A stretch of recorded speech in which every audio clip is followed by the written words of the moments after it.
Hello and welcome back to the channel. Welcome to the first episode of Sunday Hotdish. What is Sunday Hotdish? Little this, little that, little bit of everything. I'm a big fan of Tom Lipton and the Ox Tools channel, and Tom does something called the Monday Meatloaf, where he shows off tools and little machining operations and things that aren't quite big enough for one whole episode.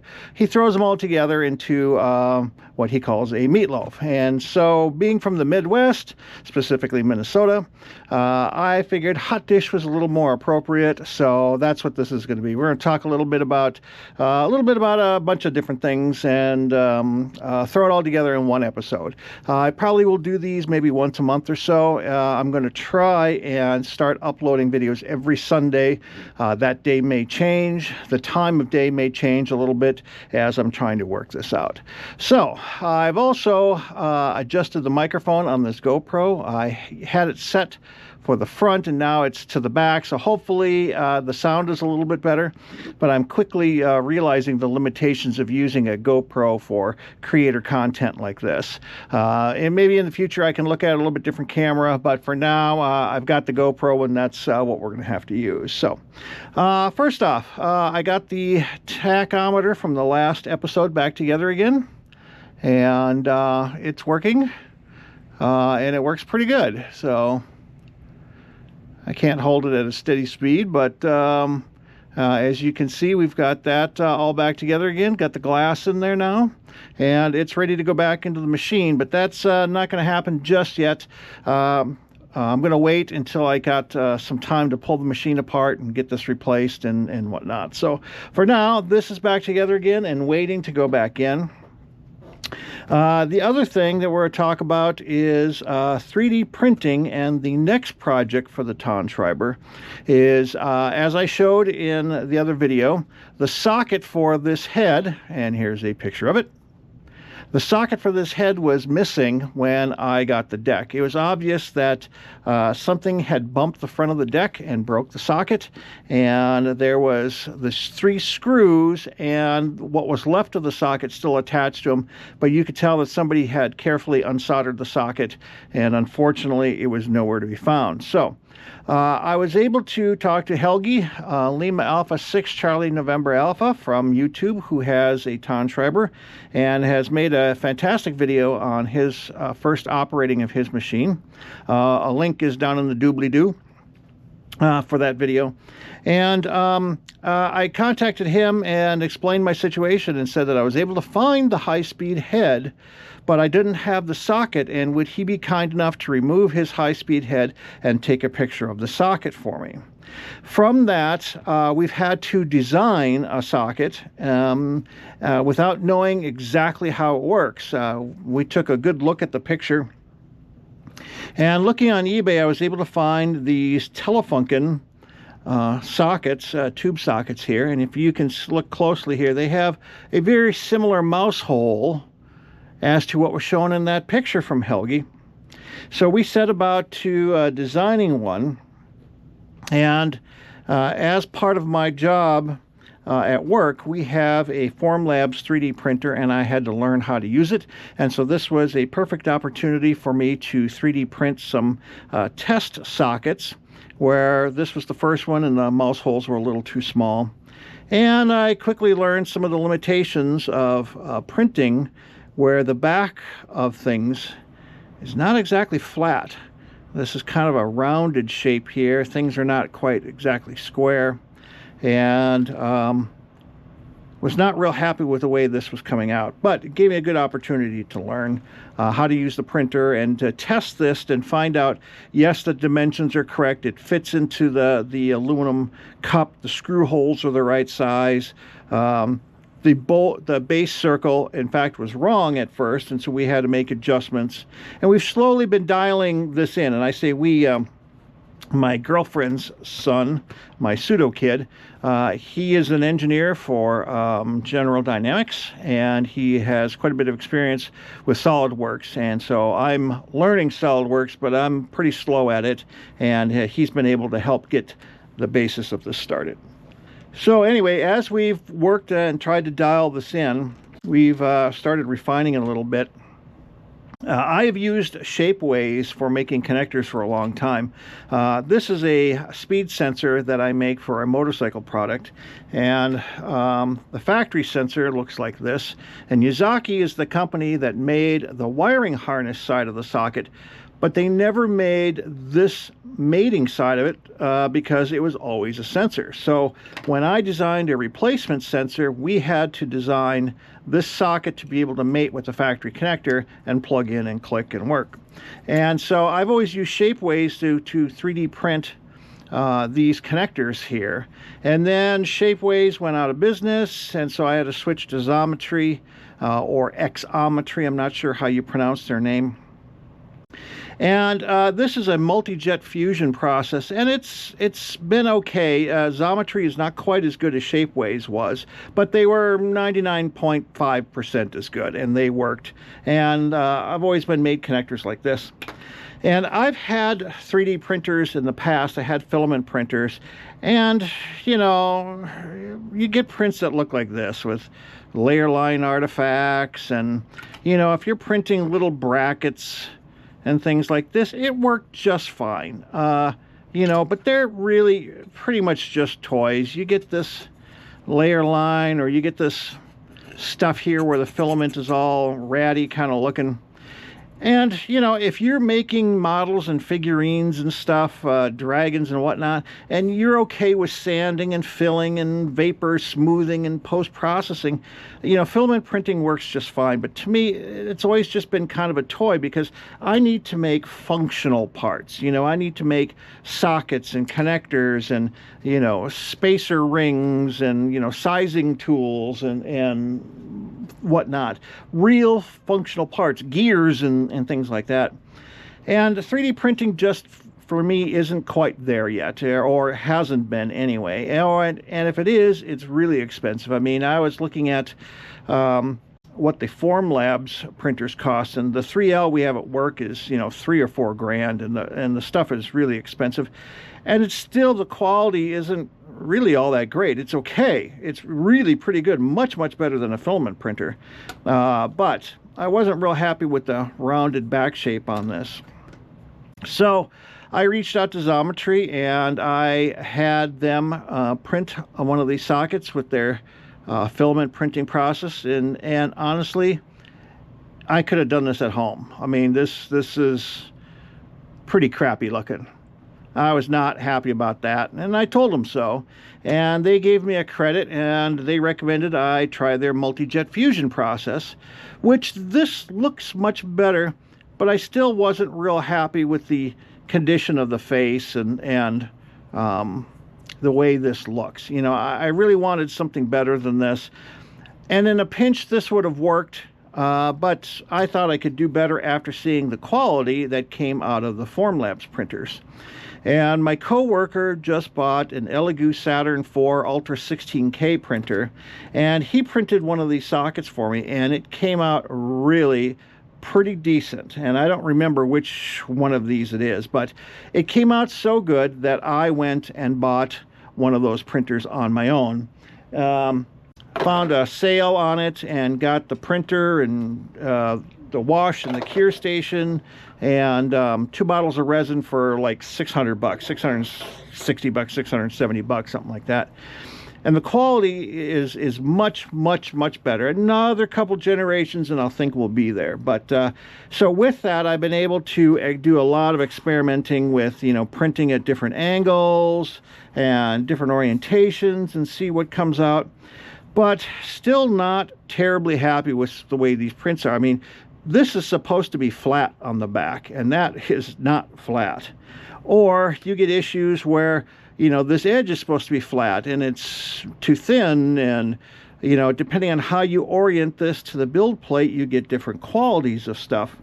Like this one was printed at a 45-degree angle, and it came out fairly well, except none of the holes are round. Everything has got an oval shape to it because it was printed at a 45-degree angle. So I wasn't terribly happy with that. I mean, look at how bad this one is. It's got so thin here on the edge. But the face looks really good when you print this with the face flat to the build plate. You know, the build plate is up here and your part is down here, and so this is flat to the bottom. And so what I figured I'm going to have to do is I just printed some that are extra long, and I'll just have to spin these up in a lathe and mill this down to size. That's the only way I can get this face plate to be quite as good as it is. And so taking, you know, the dimensions from these Telefunken sockets, we were able to duplicate the mouse holes, and it just kept looking at the picture and comparing this side by side with the picture back and forth, we've been, you know, able to create some of the little artifacts that are in the drawing there, and still tweaking it and still refining it, but you can see that the contacts fit in here quite nicely, and the quality of this is coming along. It's becoming much better, and I'm finally getting to a part that's a usable part that once it's on the machine, this looks injection molded. It looks really good, and you'll almost never be able to tell that this was a 3D printed part. Scanning eBay, and I was able to find a pair of original Telefunken sockets, new old stock, never used, never been soldered to, that I was able to remove the contacts from, that fit into these connectors so nicely, and really do look and work perfect. I just need to find a way to secure this on the back and make sure that there's that this isn't too tall to fit in there, and I'm not exactly sure what I'm going to do on the rear of that yet. And that's part of the issue. I only have a picture of the face of the socket. I have absolutely no idea what the rear of this socket looks like. The drag of this is, a couple months ago, I found a website called Akuro, which is a Czechoslovakian website, I believe. It's sort of like their equivalent of eBay. And there was a Tonschreiber, I don't know what you're going to call it, parts unit. It was in really bad shape, but it was the front metal chassis with the reel tables, the high-speed head socket, the tachometer was there, but the covers were missing, the head block was missing, and when you looked at the back of it, the motors were damaged, and it was really in bad shape, but it was cheap, and it had the socket and the tachometer that I needed. And unfortunately, because it's a Czechoslovakian website, I had no way to get in touch with the seller or the buyer. I was able to find a workaround and found that you can actually rent a UK phone number for a month or a week, and I was able to sign up and register on the website using a rented phone number. I was able to reach out to the seller, and he has sent me the buyer's information, and I've reached out several times and there's been no response, so I'm not sure if my messages are actually getting to him or what. But I just wasn't happy with the way these contacts looked out of these original sockets that I got. They were well used and in really pretty rough shape. I did like the way that the little tabs on the back were versus these, but you know, nobody's ever going to see the back, and you know, I could have used these. This would have been just fine, but after finding these brand new sockets with the brand new contacts in here, that's just going to make this socket that much better. So 3D printing is getting there. We're not quite there yet, but for $670, I mean, you just couldn't beat the, you know, the quality you get. And you know, if you're making, you know, like I said, I need to make spacer rings, I need to make, you know, mounting blocks for things, you know, stuff like that. But there is a pretty steep learning curve and on how to do some of this stuff. Like, for example, this was a test block I was printing, and you can see how it's separated here. And so there's a pretty steep learning curve to it, and it's messy as hell. It stinks. It takes up a lot of room. There's a lot of expense involved with it, but the quality is really pretty decent, and we're getting there. We're dialing this in, and I'm confident I can get a satisfactory part out of that I can use until I can find an original part, if I can ever find an original part. But you know, like I said, I need to print functional parts, you know, like connectors and things, and I think we're there to a point where you can do that. It's just a large learning curve to be able to get this figured out how to do that. Okay, what else have we got? I'll move all the stuff off to the side here. It was my birthday not long ago, and my girlfriend knows I love little tape recorders. I love reel-to-reel tape recorders. So she went out to eBay and bought this little international tape recorder. This was sold under a bunch of different brands, Juliet and Lloyd's and whatnot. Yes, Mr. Phelps, I accept the mission. You know, kind of these little tiny recorders. And I used to be able to buy these when I was a kid for, you know, 50 cents or $1 at a garage sale. And now with eBay, everybody thinks what they've got, it's worth you know, $1 million bucks. And so they've gotten more expensive. So I don't buy quite as many as I used to. But I still love these little recorders. And this one was quite interesting. The seller was in California. And with it came a tape, and on the tape was a recording, it must have been off of the television, of a football game between the LA Rams and the Minnesota Vikings. Being from Minnesota, that was interesting. So we were listening to some of the names that they were talking about, Fran Tarkington and Ellison, and I don't remember the other names, but they were talking about the coaches and whatnot. And so the girlfriend and I started Googling, and we figured out that at the only time there was one player from the Rams and one player from the Vikings that they were on the teams and could have played against each other, it came down to 1 year, 1971. So that recording was from 1971. Between a California team and a Minnesota team, and the recorder came from California and was shipped to Minnesota. So I just thought that was kind of serendipitous and really pretty cool. So we know that this recorder is at least 1971. I think it's from around 1969, 1970 is when these recorders were sold. And they were real popular in the 60s, mail a letter tapes and things like that. In fact, I have a pile of tapes over here, and so you used to be able to get tapes like this, and you just record on them, put a stamp on them, send them off. You know, guys in the army and whatnot, military would send tapes home. And I always love listening to what's on these tapes when these recorders come in. Reeves Soundcraft. Of course, there was the Scotch ones, they're most famous. I love getting the tapes in and listening to what's on them. It's always interesting. It's usually some kids goofing around and whatnot. One time I found a tape of a guy that was in the Navy, and he was lamenting how he was homesick and whatnot, and he had sent the message to his parents back home. And I was actually able to track down the people in the recording who are quite elderly, and I was able to play the recording for them, and they got a big kick out of that, and they were telling me all about, you know, what it was like back then and whatnot. So sometimes it makes some interesting connections. So this is a pretty cool recorder. I like it. I have a dozen of little recorders like this of various types. See if I can grab a couple here. Like I said, I have a couple of dozen of them. These are a couple of my favorites. This is a little Magnavox, and this one is a capstan drive with tiny little 2-inch reels. This one's really, really cool. And this one is a Craig Model 404, and it is the exact same model that was used for Mission Impossible.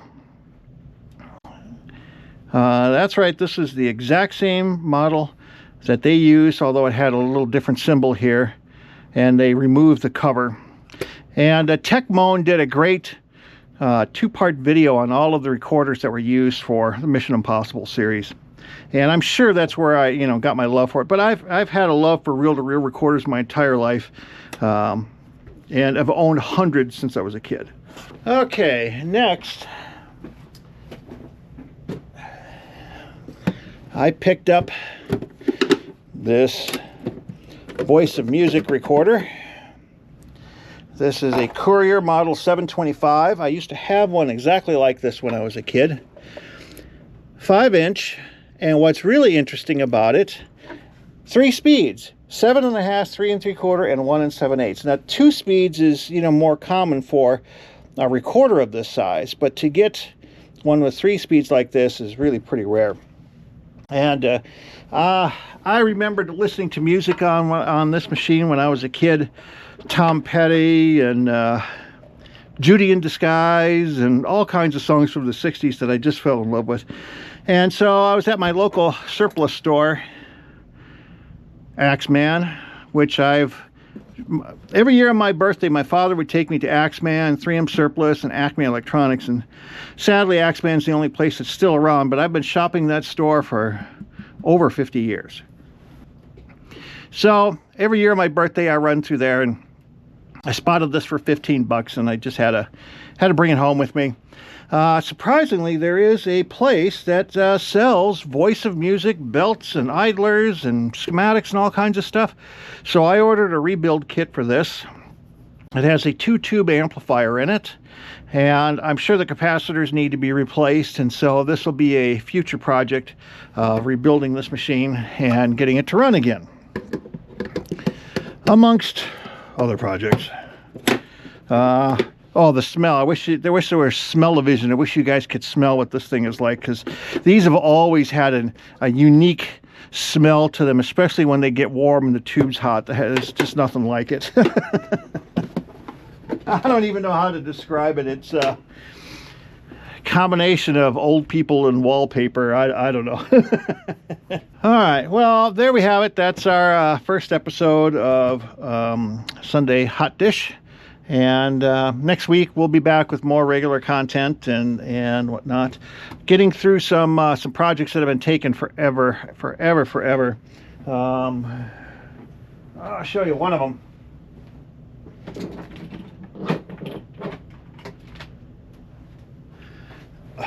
This is a Sound Craftsman amplifier that I have been rebuilding for a friend of mine, and rewiring, upgrading, and it's just taken me forever. This particular one came out of a nightclub, and it was just dirty, and so I've had to tear the whole thing apart and scrub it and clean it up and replace the power supply capacitors in here, recapped all the boards, recapped the power supply board. This has a very interesting regulated power supplies. These Sound Craftsmen were really innovative for their time. This has a phase control regulated power supply in here. So once I get that project off of the bench will be cleaned up, and I can get back on the really odd recorder, which has been pushed off the side so I get these other projects done. But I'm hoping to get back to that quick. And then this winter, we're going to get on the Tonschreiber and do some work on that. And we'll talk a lot more about the history of magnetic recording and whatnot. So anyway, thank you everybody for tuning in. Next week, there will be more content. So have a good one.